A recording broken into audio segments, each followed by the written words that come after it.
More sleep in Seattle, later school start helps kids get Z. Seattle, high school students are getting more sleep in Seattle, say scientists studying later school start times.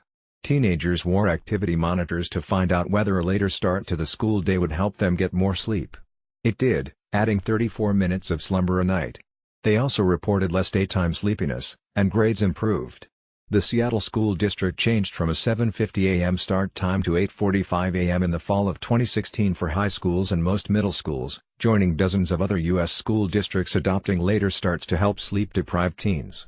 Teenagers' nightly sleep has decreased and most adolescents don't get the recommended 9 hours.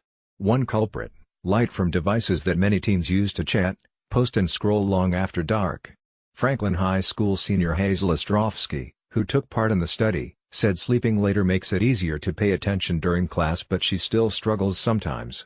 "I'll wake up so tired I wish I could go back to sleep. At night, I'll be on my phone and I just want to stay up," she said. Researchers worked with science teachers at 2 high schools to find out if students got more sleep after the change or simply stayed up later.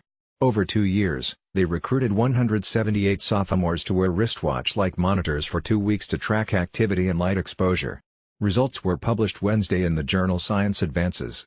The scientists compared sleep habits of sophomores in spring 2016, before the change, to sleep habits of sophomores from spring 2017, after later start times went into effect. Some measures held steady. Naps and weekend sleep schedules didn't change. On school nights, only a few students stayed up later, not enough to greatly budge the average. What changed was wake-up time, with morning activity starting about 45 minutes later on school days.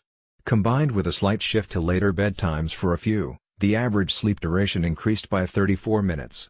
Put another way, morning wake-up time shifted from 6:24 a.m. to 7:08 a.m. Falling asleep shifted only a tad, from 11:27 p.m. to 11:38 p.m. Given all the pressures keeping our teenagers awake in the evening, screen time, social media, this is a great thing to see, said Horacio de la Iglesia, a University of Washington biology professor who led the study. Digging deeper, researchers analyzed school-wide data on first-period punctuality and attendance. Of the 2 high schools, the one in a more affluent area showed no difference year to year.